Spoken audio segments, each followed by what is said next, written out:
दोस्तों, कुछ ट्रिप ऐसे होते हैं जिनका सपना सालों से होता है और लद्दाख उन्हीं में से एक है, जहाँ पहाड़ बातें करते हैं, नदियाँ कहानियाँ सुनाती है और आसमान इतना करीब लगता है कि जैसे हाथ बढ़ाओ और छू लो। चलिए इस यादगार यात्रा पर मेरे साथ निकलते हैं लद्दाख की वादियों में। लेह पहुंचने के दो मुख्य रास्ते हैं। पहला हवाई जहाज से। दिल्ली, मुंबई, बेंगलुरु जैसे बड़े शहरों से लेह के लिए डायरेक्ट फ्लाइट मिलती है। एयरपोर्ट से शहर सिर्फ 15 से 20 मिनट की दूरी पर है। दूसरा, सड़क के रास्ते। अगर आप रोड ट्रिप के शौकीन हैं तो दो रास्ते हैं। श्रीनगर से लेह 420 किलोमीटर। यह रास्ता फैमिली ट्रिप के लिए सबसे बेस्ट है।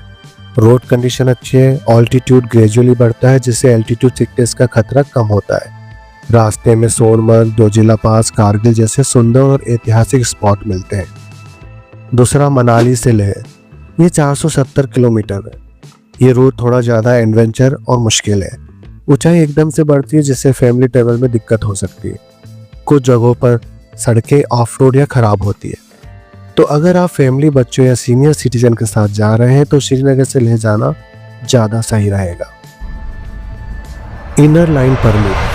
लद्दाख की कुछ जगह जैसे नुब्रा वैली, पोंगोंग झील, खारदुंगला भारत के सीमावर्ती इलाके में आती है, इसलिए वहां जाने के लिए आपको इनर लाइन परमिट लेना जरूरी होता है। यह परमिट आप दो तरीके से ले सकते हैं। पहला, ऑनलाइन। लद्दाख की एडमिनिस्ट्रेशन की वेबसाइट पर जाकर अप्लाई करें। आईडी प्रूफ और यात्रा की डिटेल देखकर आसानी से परमिट मिल जाता है। दूसरा ऑप्शन, आप लेह पहुंचकर डीसी ऑफिस में जाकर भी परमिट ले सकते हैं। परमिट की फीस लगभग 400 रुपये होती है। ऑनलाइन परमिट के लिए आपको गूगल पे जाना है, आपको लिखना है लद्दाख परमिट। ये पहली वेबसाइट लेह परमिट की मिलेगी, उसको आपको ओपन करना है। आप देख सकते हैं हेल्थ एडवाइजरी, उसको आप रीड कर लें, काफ़ी इंपॉर्टेंट इन्फॉर्मेशन है। उसके बाद आपको जाना है डोमेस्टिक पे क्लिक करना है। यहाँ एक फॉर्म खुलेगा, यहाँ आप अपनी जानकारी और ट्रैवल डिटेल देके ऑनलाइन पेमेंट करके परमिट ले सकते हैं। हमारी लद्दाख यात्रा की शुरुआत हुई दिल्ली से। सुबह सुबह हमने फ्लाइट पकड़ी और करीब 1.5 घंटे बाद पहुंच गए लेह एयरपोर्ट, जो दुनिया के सबसे ऊंचे हवाई अड्डों में से एक है। लेह पहुंचने के बाद सबसे ज़रूरी चीज़ है शरीर को ऊंचाई के हिसाब से ढालना, इसलिए हमने सबसे पहले होटल में चेक इन किया और पूरा दिन आराम किया। अगर आप पहली बार लद्दाख आ रहे हैं तो शुरुआती घंटों में सिर दर्द, चक्कर आना या उल्टी जैसा महसूस होना आम बात है, लेकिन घबराने की ज़रूरत नहीं है। बस खूब पानी पिए, हल्का खाना खाएं और पहले दिन ज़्यादा एक्टिविटी से बचें। डॉक्टर की सलाह से आप डायमोक्स टैबलेट भी ले सकते हैं, जो एमएस यानी एक्यूट माउंटेन सिकनेस से बचाने में मदद करती है।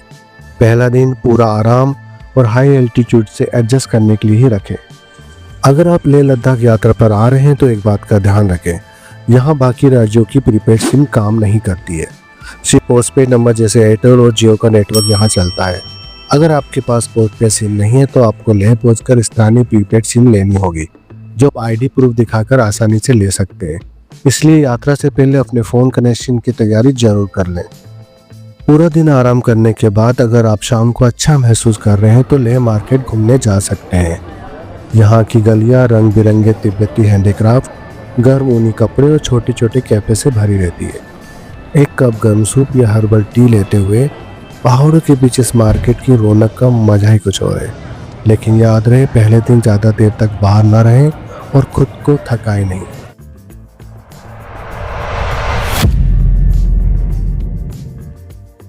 डे 2 की शुरुआत हमने लेह से की और कारगिल हाईवे की ओर निकल पड़े। इस रास्ते पर 3 बेहद मशहूर जगह आती हैं: संगम, मैग्नेटिक हिल और गुरुद्वारा पत्ता साहिब। लेह से करीब 35-40 किलोमीटर दूर सबसे पहले हम पहुंचे संगम पर, जहां सिंधु और जंस्कार नदी आपस में मिलती है। ऊंचे पहाड़ों के बीच अलग अलग रंग की 2 नदियों का संगम वाकई शानदार नज़ारा पेश करता है।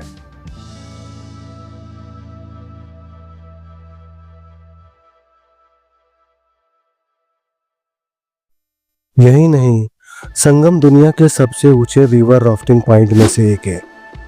10,000 फीट की ऊंचाई।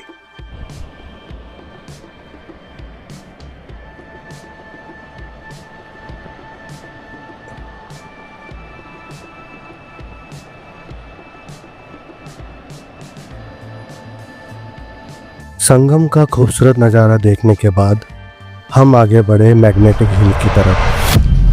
गाड़ी पीछे जाएगा दबा के। ये तो ढलान है यार, वो तो जाएगी और गाड़ी। नहीं प्लेन है, प्लेन है, गाड़ी खींचता है।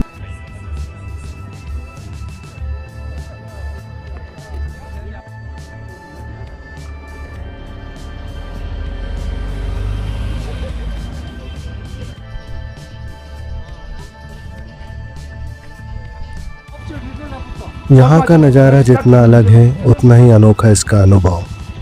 इस सड़क पर खड़ी गाड़ी अपने आप ऊपर चढ़ती हुई लगती है, मानो कोई अदृश्य शक्ति उसे खींच रही हो।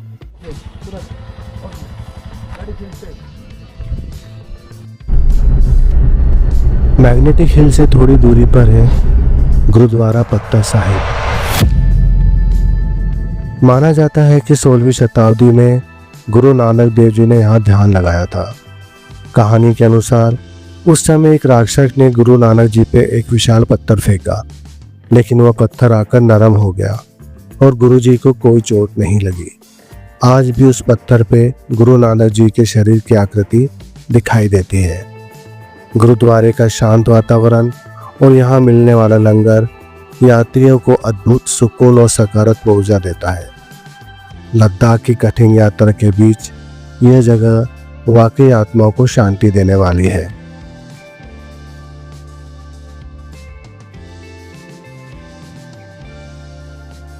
गुरुद्वारा पत्ता साहिब से लौटकर शाम को हम पहुंचे लेह की सबसे खूबसूरत जगहों में से एक शांति स्तूप। यह सफेद गुम्बद नुमा स्तूप समुद्र तल से करीब 11,800 फीट की ऊंचाई पर स्थित है। इसे जापानी बौद्ध भिक्षु और स्थानीय लोगों ने मिलकर 1991 में बनाया था, ताकि दुनिया में शांति और सद्भावना का संदेश फैलाया जा सके। स्तूप के अंदर भगवान बुद्ध के जीवन से जुड़ी कई झलकियां और खूबसूरत नक्काशियां बनी हुई।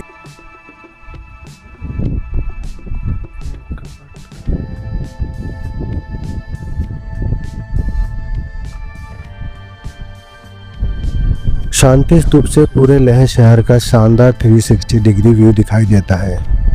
चारों ओर ऊंचे ऊंचे पहाड़ और रंग बिरंगे घरों का नज़ारा। सूर्यास्त के समय आसमान के रंग बदलते हुए देखना यहाँ का सबसे जादुई पल होता है। यहाँ आकर सचमुच नाम के अनुरूप गहरी शांति और सुकून महसूस होता है। शांति स्तूप से निकलकर हम पहुंचे लेह पैलेस, जो तिब्बती वास्तुकला का एक शानदार नमूना है। यह महल 17वीं शताब्दी में सेंगे नागपाल ने बनाया था। महल 9 मंजिल का है और पत्थर व लकड़ी से बना हुआ है। ऊपरी मंजिलों से पूरा लेह शहर और आसपास के पहाड़ों का अद्भुत नज़ारा दिखाई देता है। इस महल में एक छोटा सा म्यूजियम भी है, जहाँ प्राचीन पेंटिंग, आभूषण और तिब्बती कला देखने को मिलती है। डे 2 का अंत हुआ इतिहास और खूबसूरती से भरे लेह पैलेस पर, लेकिन लद्दाख की असली रोमांचक यात्रा अभी बाकी है।